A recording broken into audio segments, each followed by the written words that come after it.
የእናት ትርጉም በኢትዮጵያ ኬዝ ይመስልሻል? የውጭ ሀገር ላይ መተሽ አስተያየትና ጥቆማ አውርቼ ካልሞት ምንም አባታችሁ እኮ የምታውቁት ነገር የለም ስለ ውጭ ሀገር እናትና አባት። እኔ ልናገር አድርሻለሁ፣ እኔ ልናገር አርጅቻቸዋለሁ። አባትየው they don't care he pass away oh sorry ከዛ ጌም ነው የሚጫወቱት። ከዛ ነገር ሊጠይቁኝ ነው ወይኒ ሞሪውን ሊያስታውሱት ነው። ምንም ትዝ ብሏቸው አያውቅም። ሜቢ ትዝ ብላቸው የሚሰጣቸው ፍራንክ ወይኔ ፍራንክ ይሰጠን ነበር እኮ ምናምን ብለው በፍራንኩ ሊያስታውሱት ይችላሉ። ከዛ ወዲህ 40 ነው የዳዲ አመቱ ነው ዛሬ ላስታውሰው ወይ ስራ ላጡ። እኔ ተስፋዬን ቁርጥ አድርጌ ስሞት አስክሬኔ ይሄው በእናንተም በቲክቶክ የሚቀመጥልኝ ወደ ሀገሬ። እናቴ በህይወት ካለች በክብር ታስቀብረኛለች። እህቶቼም አሉ ዘር ማንዘር ያለ የሰፈር ሰው ይወደኛል። እድሜ ለቲክቶክ የዓለም ህዝብ ይወደኛል። አባቴ ጎን ገጠር ለዛውም አዲስ አበባ አይደለም መቀበር የምፈልገው። ሲፈልጉ መሬቱን ቆፍረው ያወጡ ስለሚጥሉን 7 ቤት ጉራጌ ሄዶ ከአባቴ ጎን ሞር ነው የምቀበረው። ቢፈልጉ ልጆችም እንዳይመጡ አይመጡም። ስራ ላጡ የማሚ ያረፈችበት አራላበዱ። እኔ አዲስ አበባ ምን እብድ ሀገር መቀበር አልፈልግም። አረ ሮሚዬ ካንቺ በፊት ማኛማ ወደዛ አገባ ምን ስለምቀበርበት ሀገር ስነ ስርዓት አድርግ። ራሴ ዛሬ ነው የወሰንኩት። የዴዚ እናት ስትሞት አዲስ አበባ መቀበር አልፈልግም። መቃብሩ ይፈለጋል ኑና የእናታችሁን መቃብር አውጡ ተብሎ ከአሜሪካ ከስንት የእናቱን መቃብር አስወጥቶ ሌላ ቦታ ሊቀብር ስንቱ ሄዶ አይቻለሁ። አዲስ አበባ ማን ነው እናቴ ከሞተችብኝ ማን ነው የኔን አጥንት ሲለቅ የሚገኘው? እናቴ የምትቀበረው አገሯ ነው። እኔም አገሬ እዛ ገጠር ነው የምቀበረው። አዲስ አበባ አልቀበርም። መብቴ እኮ ነው። አንተ የት ነው የምትቀበረው? ጀርመን ነው። አይ እኔ ማረበው እያለሁ አንቺ ለምን ትሞቻለሽ ነው ያልኩት እኮ ነው። ሮሚ ሞት የማይቀር ነው። ጃፒ ማረባው እኔ ለምን አስረባም? ትረባለህ ግን የምንሞትበትን ቀን እግዚአብሔር ነው የጻፈው። አናቅም። ስትሮክ እንደ ዴዚ እናት መጥቶ ዛሬውኑ ማታ እኮ ልንደርቅ እንችላለን። ነገር ግን እኔ የሚያናድደኝ ምንድነው የወለድናቸው ልጆች አያዙም። ስለዚህ ከ3 ቀን በኋላ እንመጣለን ብለው ነው አጥቁሮ የጠፉት። እነ ዴዚ ከ3 ቀን በኋላ የታባታቸው ሊመጡ 40 የእናቷ ሳያልቅ እዚህ ቲክቶክ ላይ መጣለው ካለች እኔን ፎቶዋን ዘቅዝቄ ምረግጣት። ሀዘን እስከ 40 አይመጣም ቲክቶክ ላይ። ከ3 ቀን በኋላ እንመጣለን። የት አይደረግም። እንደዚህማ ምን አይመጣም እንዴ? ቲክታክ ላይ ምን ታረጋለች? አሁን ከ3 ቀን በኋላ እንመጣለን ሰምቲንግ ተፈጥሯል ብለው ነው እኮ እንትናቸውን የዘጉት። የትም አባታቸው እዚህ ቲክቶክ ላይ ስቲምጡ 40 ሳያልፍ እንቆጥራለን። ገና የምትቀበረው ዛሬ ነው ወይ ነገ ነው ያሉት። ተቀብራ ተቆጥሮ 40 ሲሞላ 40ውን ጨርሰው ነው የሚመጡት። እዚህ ቲክቶክ ላይ ጌም ልትጫወት የመጣች ቀን እኔም ፎቶዋን ገልብጬ ምረግጣት። ደግሞ ይቺ ደግሞ ቀውስ ህዝቡ መቼም ሾርት ሚሞሪ ነው አይደል የሚመስላቸው። ይቺ ጂጂ ክያ የምትባል ደንቆሮ ደግሞ ከሷ ላይፍ ጋር የዴዚን ላይፍ የምታመሳስለው ነገር ነው የሚገርመኝ። የሷ ልጅ ወንድ ፈልጋ አይደለም የወጣችው። እናቷ ካባረረቻት በኋላ ነው ፋኒን ያገኘችው።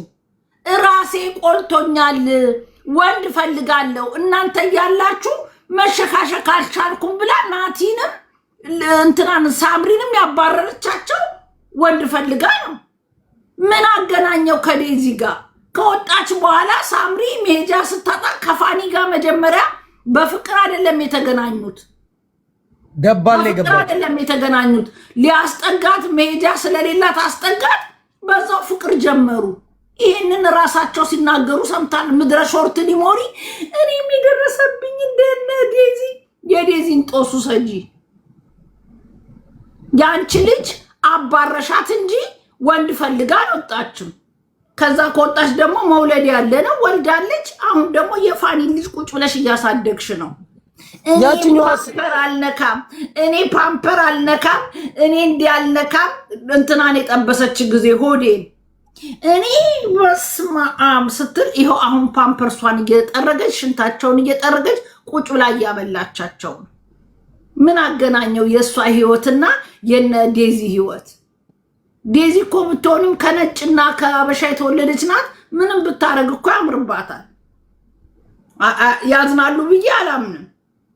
አሁን ፎንቃ ላይ ናት፣ እርግዝና ላይ ናት። ሜቢ አንድ ቀን ፊል ሶሪ ልትል ትችላለች። ከዛ በላይ እኔ ያዝናሉ ብዬ እዚህ ሀገር ልጆች ምንም የሚቆመጥጣቸው ነገር የለም። አንተ ምንድን ነው የምትለው? አይ እኔ የምለው ሴትዮዋ የሞተ ሰው ማረፍ አለበት እና እየመጡ የሚሳለቁ አሉ። ገባሽ? እነዚህ አንዳንድ ያልገባቸው ሰዎች እነ ጂጂ ኪያ አሁን ጠርተሻታል፣ እነ ነጃት ምናምን ተሰብስበው ይሳለቃሉ። ገባሽ? በሟች ላይ ነጃት እኔ የዋህ ናት እወዳታለሁ ምናምን። ነጃት አላገባች አልወለደች፣ ስለ ትዳር አታቅ፣ ስለ ልጅ መውለድ አታቅ። ውጭ ሀገር ሄዳ አልኖረች። ዱባይ አረብ ሀገር ውስጥ አንድ ቤት ታምቃ የምትኖር ልጅ የማይመለከታትን ወሬ ገብታ ትፈተፍታለች። ትናንትና ተናገርኳት። ምን ስለ ኢሮፕ ኑሮ ምን የምታውቀው ነገር አለ ነጃት? ልጆቹ አያዝኑም። እኔ ተናገርኩ እኮ ምሳሌ ሰጥቼ አያዝኑም። ነጃት ግን በዚህ ወሬ አውርቼ ካልሞትኩ ካልሆነ በስተቀር ምንድን ነው የምታውቀው? ነጃት አላገባች። እሷ የምታውቀው የምትወደውን ቤተሰቦቿና እሷን ነው። እንደ ነጃት አይነት የኛ ዘመን እኛ እንደምናስበው ነው ነጃት የምታስበው፣ ለእናታችን እንደምናስበው። ያንን ምስኪንነቷን ይዛ እሷ እንደኔ ታዝናለችም ብላ ሊሆን ይችላል። ወይኔ እናቷን አቃጥላ ደፋቻት ነው። አይኖ ይገባኛል የነጃት ነገር። ግን እኛ እዚህ ሀገር ያሉ ልጆች አያዝኑም። ጭራሽ ሳድ እንዳይሆኑ ሰው ሲያለቅስ እንዳያዩ ተብለው ሌላ ቦታ ሄደው ይቀመጣሉ። የቤተሰባቸው ሳድ እንዳይሆኑ። ሳድ አባታቸው ይጥፋ ይመች ሳድ ሆኑና። ሮሚ አሁን እዚህ ሀገር አንድ ወጣት የዚህ ሀገር ልጅ ማለት ነው እቤቷ ነው ቦይፍሬንዷን ይዛ የምትመጣው። በ16 በ17 ዓመቷ እቤቷ ይዛ ነው የምትገባው። ኦፍኮርስ ውጪ ምናምን አይሏት። ውጪ ካሏት መንግስት ጋር ትሄዳለች። ችግር የለባትም ያኖራል። እና ስላልገባቸው ሳይሆን እነዚህ ተንኮል ስላለባቸው ነው ብዬ የማስበው። እንደዚህ ሚዲያ ላይ መጥተው በሞተ ሰው የሚሳለቁት መነሳትም የለበትም። አሁን ትክክለኛ የሰዋዊ ማንነት ያለው ልክ እንዳንቺ ነፃ ሆኖ እንዳትመጪ፣ እዚህ ሀዘንሽን አስተዛዝኝ፣ የሞተችውንም ነብሷን ይማር፣ በሰላም ትረፍ ነው የሚባለው። ዳሴ ከዛ በተረፈ ልጅቷን መውቀስ ምን ማለት ምን መውቀስ ያስፈልጋል? መውቀስ ምን ያስፈልጋል? ዴዚ እንደ ማንኛውም ልጅ ፍቅር ያዛት። እናቷ ብትከለክላት የዛኔ እኔ ምን ያልኩኝ? የዴዚ እናት ኮንዶም ሰተሽ ላኪያት ትሂድ፣ ማንም አይመልሳትም። ለምን እኔ አሳድጌ ስላየው ስላትም ቢያለች ተናዳ እሷ እኔ እንደምፈልገው ካልሆነ አለች። ይሄው አለ ኮንዶም ሄዳ አርግዛ መጣች። እኔ እንዳልኳት ብሰማኝ ያልተፈለገ እርግዝና እንዳይመጣ እንዳታረግዝብሽ ኮንዶም ስጫት ብያት ነበር። ኖ ብላም ቢያለች። ሮሚ አንዴ ልብስሽን ከፍ አድርጊው፣ አስተካኪው ልብስሽን። ወይ ጉድ! እኔ ወሬን ስደፈድፍ ደግሞ ኦኬ ቴንኪዩ የኔ አባት ሞቆኛል። እዛ ነው ኤኒዌይ አንድ ልጆች 18 ዓመት 18ማ የታደለ ነው ልንገራችሁ። በ16 ነው እስኪብልል የሚልባቸው የዚህ ሀገር ልጆች። ሙቀቱም ወይዘሩም ይሄ የሚበሉትን ምግብ ምናምን ነው መሰለኝ በ16 እስኪብልል ነው የሚሉት። ማሚ ቦይፍሬንዴን ተዋውቂው ብለው እንደዚህ አብረውት እያሉ እንዲህ እያሉ ነው የሚመጡት። የዛኔ ኦኬ ሲያምር የተገናኛችሁ ምናምን ብላችሁ አንጀታችሁም የተቃጠላችሁ ሲያምር በይ እንግዲህ አሁን ምንድነው? አሁን በዚህ እድሜያችሁ መሳሳም ልትጀምሩ ነው? አይ እንጠብቃለን ካሉ እንደኔ እንደተባረከች ሊከሰጣችሁ የኔ ልጅ 18 ድረስ ከማንም ጋር ልነካካም ብላ ስትነካኪም ንገሪኝ ካሰብሽ ብዬ ነግሬያት ነው የተነጋገርነው። 18 እንደኔ ልጅ የተባረከ ካገኛችሁ 18 ይጠብቃሉ። ካለበለዚያ ግን በ16 ጭራሽ እግዚአብሔር ነው የምላችሁ። ለእኔ ማሚ እኔ ጓደኞቼ ድንግል ነኝ ብላቸው ፋራ ስለሚሉኝ አልላቸውም።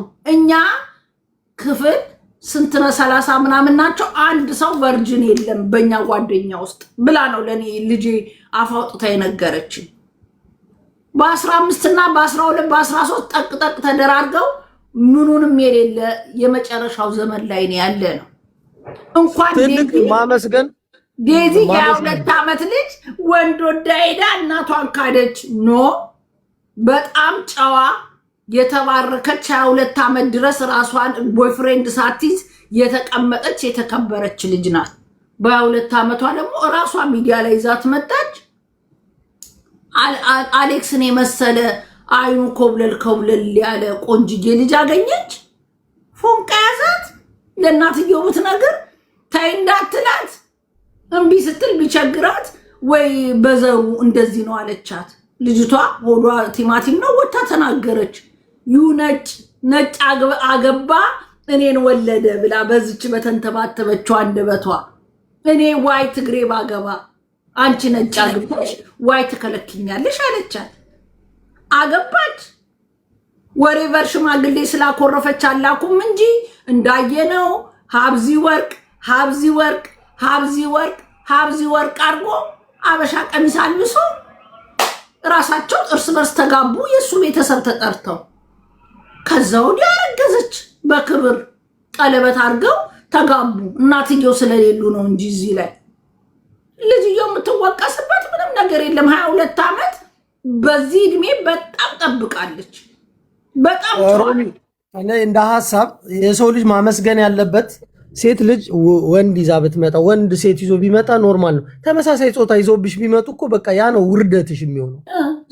በዚህ እድሜያችሁ ከፈለጉ እኮ እኔ እንዴት አፈር ድሜ እኔ ልጆቼ እንዲሆኑ ገላለሁ ሲባል የኔ ልጆች አይባልም ነው ያሉኝ።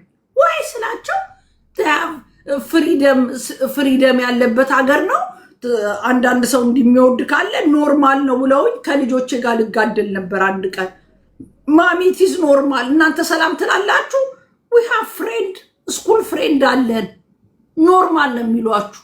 ልጆቻችሁ ከዚህ ሰውረን ተመሳሳይ ጾታ ጎትተው ቤታችሁ እንዳያመጡ መጠንቀቅ ነው እንጂ የሌላ ጾታ ማይዛ መታ እኔ ልጅ ብታመጣልኝ ደስተኛ ነኝ። ክርስቶስ ምስክሬ ነው። የልጅ ባይ በጣም ነው ደስ የሚለኝ። ለምን ጂጂክያ ልጅ የወለደች ብላ እንደምትንጨረጨር ነው የማይገባኝ። አሁን አላየሽም ጥቅሙን? የጂጂን አላየሽም ጥቅሟን? አሁን ከቤት አትወጣ ታቅፋለች። ገባሽ? ስሜቱን ቆይቶ ነው ያወቀችው።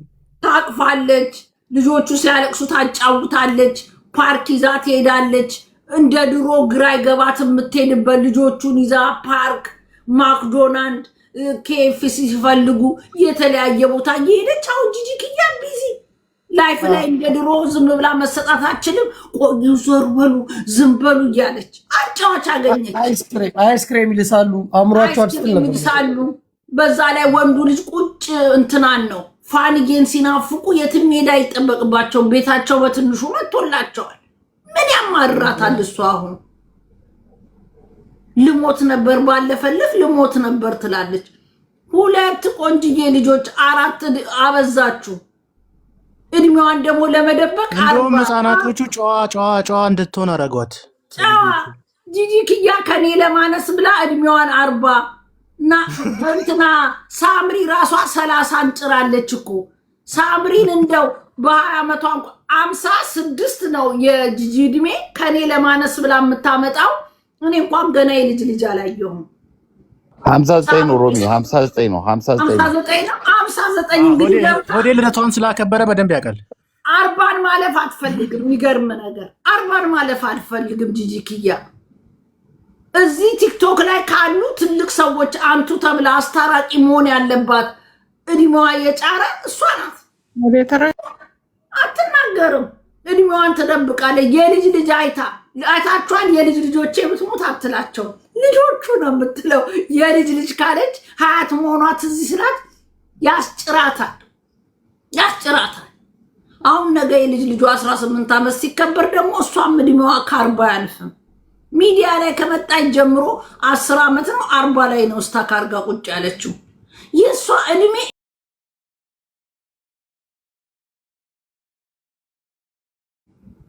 እሷ እኮ ከቤት ያባረረቻቸው ወንድ ፈልጋለሁ እናንተ እዚህ ስቲክ አድርጋችሁ ቁጭ ብላችሁ። እሺ ሳምሪ ወንድ ወጣች።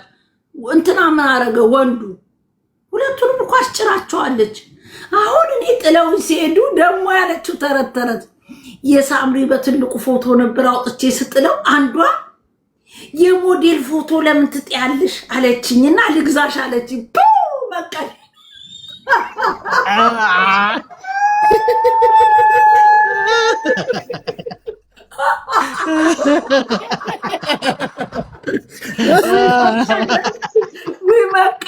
የሞዴል ፎቶ ወስደው ስትል ኖ ብዬ በእግሬ ቀንዴ አድርጌ ሰበርኩ። ወይኔ መጫወቻ ይሄ ሾርት ኒሞሪ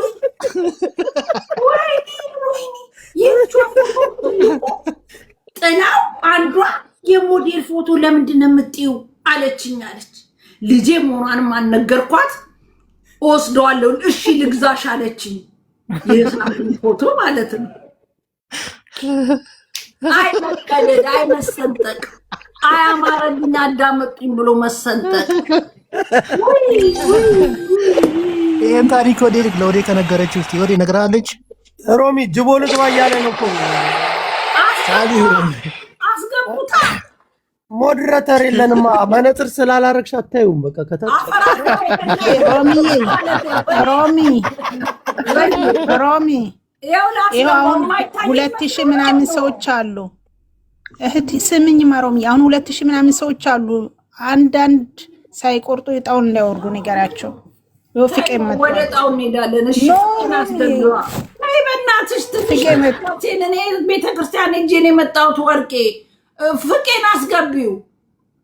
ማለት ዕዳ ነው። ፍቄን አስገቢው። ፍቄ ነርዌ አበሳጯት እስቲ ሮሚዬ አለው ለቅሶ እኮ ላይ ነን አሁን። የሁለተኛውን ለቅሶ አንድም አባላችን ሞዴሬተር የለውም እንደዚህ ቤት። አዎ ማንም የለም። እናንተ ጸባይ ስለሌላችሁ ለምን አታስገቡትም? ፍቄ ነርዌን ወርቄ የፈለኩት ኑሮም እየገስት የለም። ይኸው መጥቷል። ያስገቡት ወርቄ። ቆይ ትረጋጋ። ሐዘኗን እየተወጣች ነው ሮሚ። ከዛ በኋላ እሺ ወንድም የኛም እኮ ሬሳ ለማስገባት ስለሆነ ጃብዬ አባቴ እሺ ከስለኝ ወንድም ወርቅዬ እሱም እናስኬደዋለን አብሮ። ቆይ አረጋጊው። አሁን እኛ ኃይለኛ ችግር ላይ ነን። ይሄ ሾርት ሚሞሪ ህዝብ ጂጂክያ ቁጭ አርጋ 1000 ሰው ስትጫወትባችሁ ለምንድን ነው የማትባንኑት? የእሷ ልጅ አፍቅር አይደለም የወጣችሁ ከቤት። ጂጂክያ ስፒሪፒሪ ብሎባት ቦይፍሬንድ ፍለጋ ነው ያባረረቻቸው ልጇን። ከእሷ ኬዝ ጋር እያይዛ ዴዚ የምትናገራት ቀድሞ ሆዴ ሲገባ ብለሻል ሮሚ። አይ ሆዴ ሲገባ ነው ያስወጣቻቸው አልሽ። ኖ ከዛ በኋላ ሆዴን አገኘች እንጂ ሳምሪ ድሮ ነው ተጭራ ሆዴ የተገኘው። ሆዴ ፊት ለጠፋ ነበር እንዴ? ሆዴ ጭራሽ ከቤት መውጣት የለባቸውም። በጣም እኮ ነው የሚያከብራቸው። እንዴ ምን ሆነ ነው እናቴን ሆዴ ጭራሽ ከቤት መውጣት የለባቸውም ብሎ ስነ ስርዓት አሉ። እሱ ሚዲያ ስለማይጠቀም ቲክቶክ ባይኑ ስለሌለው ተሸውዶ ጂጂ ጋር ገብቷል። ቢያቅ ኖሮ ቲክቶክ የሚከታተል ቢሆን ኖሮ ጂጂክያን የሚጠብስ አበሻ እኛ ሁሌ ነው ብለው አረ ሆዴ አሪፍ ሰው እኮ ነበር የምንላት። ግን ትላልቅ መሆናቸውን አላወቅም ነበር አይውጡ ስትል። እሱ እኮ ጠብሷት አይደለም ለስራ ነው የገባው እንዴ? ለስራ እኮ ነው። ኧረ ተው እባክህ። ሆዴ እኮ ልጆች አሉኝ ስትል ሆዴ ድክ ያሉ ልጆች ይጠብቃል። እንዲህ እያለ እንትና ሲገባ ደንግጦ ይሄማ ወንድማ ነው አለ።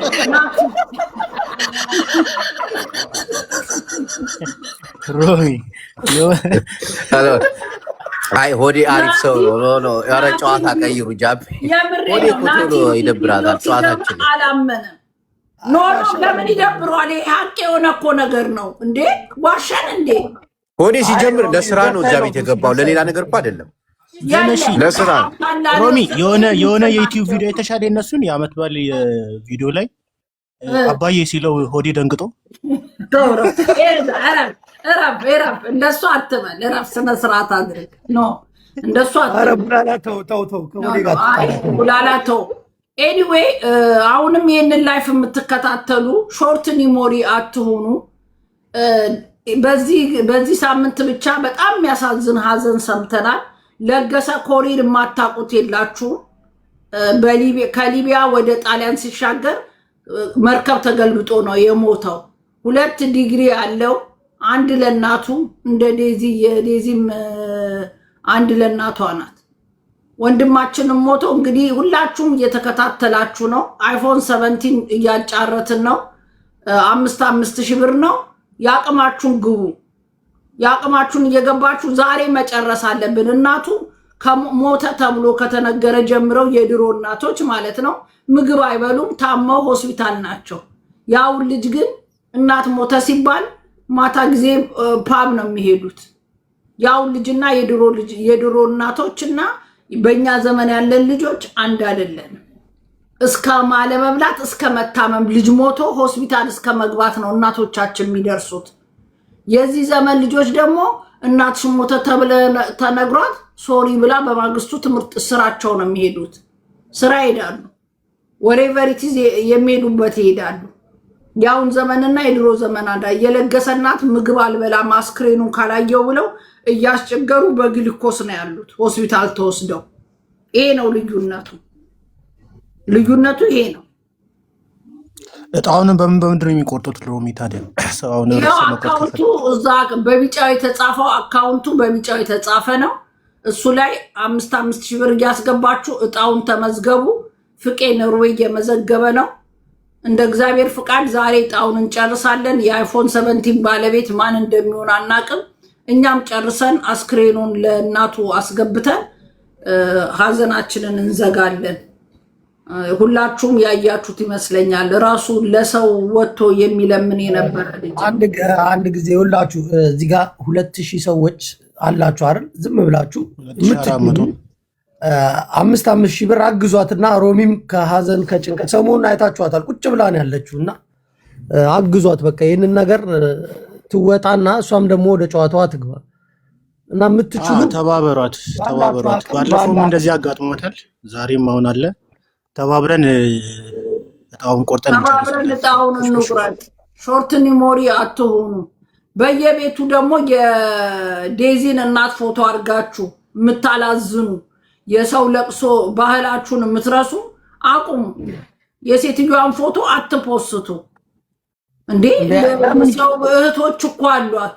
ምንድን ነው የሚሰማቸው? የድሮ ድምጿን ከዴዚ ጋር የተጨቃጨቁትን እያነሳችሁ የምትፖስቱ ኒሞሪ ሾርት ናችሁ እንዴ? ወንድሞች እኮ አሏት፣ እናቷ አሉ። ኦኬ እናቷ ቲክቶክ ላይ ይጠቀሙ ይችላሉ። እህቶቿ ከአሜሪካን ሄደዋል፣ ወንድም አላት። ለነሱ አታስቡም እንዴ? የተጣሉትን እያደረጋችሁ የምትፖስቱት እንዴት ነው ግን ጭንቅላታችሁ የሚሰራው? እንዴ ቲክቶክ የሚፖስቱት እንዳለ ማለት ነው። ሮሚ ከያኔ ሲጣሉ በቃ ይሄንን ላይክ እና ፎሎ ለማግኘት እንደው የሰው ፎቶ አታፍሩ? የድሮ የተጨቃጨቁትን እያነሳችሁ የምትለጥፉት ምን ለማድረግ ነው? ዴዚ ከልጅነቷ ልትነቅሏት ልትሰርዟት አትችሉም። ልጅ ናት፣ ኦልሬዲ ሞታለች። የ2 ዓመት ልጅ ናት። ገና 23 ሆኗታል መሰለኝ። ልታውቅ አትችልም። ሕፃን ናት ገና፣ ፍቅር ላይ ናት። አሁን የሚገባት ነገር የለም። ልትወቀስ አይገባም። እውነት ነው የምላችሁ። ዴዚ የመውቀስ ሞራል የለም። ግን ተጣላ ቲክቶክ ላይ ተንጋሳ እንዳትመጣ ነው እኔ ማስጠንቀቂያ የሰጠሁት እንጂ 40 እስከሚሞላ ድረስ ቲክቶክ ላይ ምንድን ነው ሚናሜን እያለች ብትመጣ እኔም ፎቶዋን ዘግዝቄ የምጠርጋት። 40 እስከሚሞላ ድረስ ችላ ውጣ። ወልዳም ከሆነ እዛው ትቀመጥ። አሌክስ የምትሰማ ከሆነ በሌላ ቲክቶክ እየሰማችሁ ከሆነ ያላችሁት 40 እስከሚሞላ ድረስ የእናቷ እዚህ ቲክቶክ ላይ ምን እያላችሁ ብትመጡ ተሰማጅሙት ከኔ ጋር ነው የምትጋጩት። ጠርጌ ነው መለቃችሁ። ለእናቷ ክብር ሰታ ትዘንም አትዘን እሷን የምታውቀው ቲክቶኳን አመድ ድረስ ብላክ አርጋ እንድትቀመጥ። እናት የሞተበት ሰው ቀላል አይደለም። ስለ እናት የተጻፉ መጽሐፎች እስከዛ ድረስ ስለ እናት ፊልሞች እየከፈተች መቼም ቴሌቪዥን እንደኛ ጊዜ ቴሌቪዥን ዘግተው ምናምን አይቀመጡ። ድሮ እኮ እናንተ ኢትዮጵያ ውስጥ ለቅሶ አይደለም ቤት ውስጥ ጎረቤት ሰው ከሞተ እኮ ቴሌቪዥን አንከፍትም እኛ። ሬዲዮን አይከፈትም። ሜቢ ዜና ብቻ ተሰምቶ ነው የሚዘጋው። ጎረቤት ሞተ ተብሎ ለ40 ቴሌቪዥን አንከፍትም። ጎረቤት ስለሞተ እዚህ ሩቅ ሰፈር አታፍሩም እንዴ? ቴሌቪዥን ከፍቶ ተሞቶ ነው የሚባለው። እንኳን ያውን ዘመን ልጅ ግን በቃ ኧረ በስመ አብ ወልድ ጥቁር ራሱ ስንት ጊዜ እንደሚደረጋ ጥቁር ተለብሶ እኮ ነው። አንድ አመት ጥቁር፣ ለዛውም ጥቁር ለማውለቅ ተለምኖ ቄስ ተይዞ ጥቁር ለማስወለቅ እንዴ 40 እንኳን 40 ድረስ እኮ ጥቁር የሚለብስ ጠፋ። ለ40 እስከ 30 ድረስ ሰው እስኪያቸው ጥቁር ለብሳሉ። በማግስቱ ትንሽ ጉርጉር፣ ከዛ ቀስ እያለ ከዛ ነጩን ግጥም አድርጎ ተመልሶ ቤተ ክርስቲያን እንኳን ለመሄድ እናቶቻችንን ለጠላው ይሄ ጥቁር ካርቦን ውስጥ ይነክሩታል። ነጭ ነጠላ ላለመልበስ ቤተ ክርስቲያን ሲሄዱ ነጠላ ነው የሚለበሰው። ካርቦን ነው የሆነ ነገር ውስጥ ይነክሩት ነበር ማስታውሰው። ፊት ሁሉ ይነጫል፣ ፊት ይቧጨራል ምናምን ማዘን ደረት እንደዚህ ደረት ገጠርማ ምንም አይደረጋል ቀረ እንጂ ኮስ ደረት ሲደለቅ አይደል እንደሚዋለው። የድሮ ለቅሶማ ቀረ እና የደብሮች ነው። አዲስ አበባ እንዳቀብሩኝ አልሽው?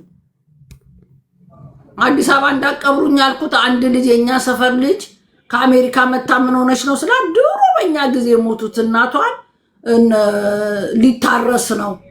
ስለዚህ የማየን መቃብር አንስቼ ደብረ ሊባኖስ ነው የሆነ ቦክስ ገዝቼ እዛ ልቀብራት ነው ምናምን አለችኝ። እንግዲህ አጥንታቸው ቢኖር ነው 7 ዓመት ያለፈ ማለት ነው። እንግዲህ አሰበው ከአሜሪካን ሀገር 7 ዓመት ያለፉት እናቷ የሞቱትን መቃብር ይነሳል ሲባል ኖኔ እያለው ብላ የእናቷን መቃብር አስነስታ የሆነ ቦታ ወስዳቸዋለች። ስለዚህ እኔ መቃብር 90 ጊዜ ሲነሳና ሲወርድ ከማይ ገጠር ከሞቱ የሚያነሳ የለም። የት ለመቀበር አሰበች ታዲያ? ጃፒ ሮሚ የት ለመቀበር አሰበች? ከአባቴ ጎን ጉራጌ ሀገር ሞር 7 ቤት ጉራጌ እዛ ነው እንጂ የሚቀበረው አዲስ አበባ ሞር ነው እና ሞር ሌላ ነው። ሞር አሁን እኮ ግን አዲስ የተሰራ እኮ ነው ሮሚ። እንዲህ መሳቢያ ያለው ፈረሰና ነው አይባልም። መሳቢያ ያለው እንዲህ አፈርና ወደ አፈር ትመለሳለህ ነው የሚለው። በሳጥን መቀመጥ የእግዚአብሔር ትእዛዝ አይደለም። አፈርነና ወደ አፈር ትመለሳለህ ነው። ይሄ በቦክስ በምናምን የሚቀመጡት አንድ ቀን የሆነ በር ስትከፍት ተነስተው ሊሮጡ ሁሉ ይችላሉ። እኔ በቦክስ የሚቀበረው ነገር አይስማም። ጀፍሊስ ምን ሊያስደነብራ